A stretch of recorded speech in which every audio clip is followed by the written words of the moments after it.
ការកែកំហុស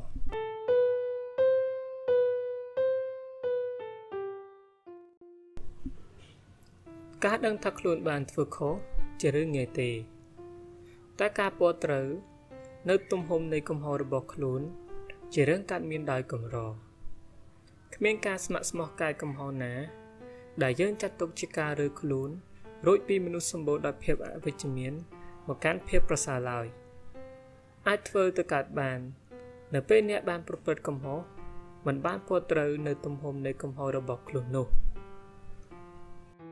មានមនុស្សច្រើនណាស់ពេលដែលបានធ្វើកំហុសណាមួយពួកគេបានសំទោសចំពោះកំហុសរបស់ពួកគេជួនកាលគេនិយាយថាខ្ញុំបានធ្វើកំហុសធ្ងន់ណាស់តែការពិតគេគ្រាន់តែដឹងថាគេបានធ្វើខុសតែគេមិនបានពណ៌ត្រូវនៅភាពជាមនុស្សដែលមានចិត្តខូចកម្រិតណានៅពេលដែលខ្លួនកំពុងប្រព្រឹត្តកំហុសនោះទេគេកម្រនឹងបានស្រមៃថយក្រោយទៅពណ៌ឲ្យត្រូវនៅចិត្តបត់បែនកលុករលាក់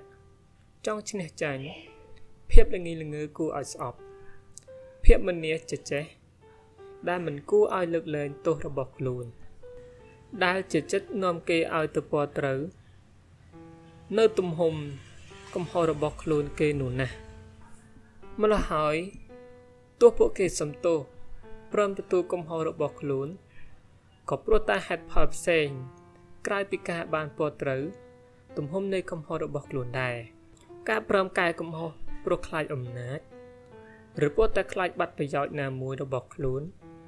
មិនមែនជាការវិវត្តពីមនុស្សដែលសម្បូរដោយភាពអវិជ្ជមានមករកភាពវិជ្ជមានឡើយ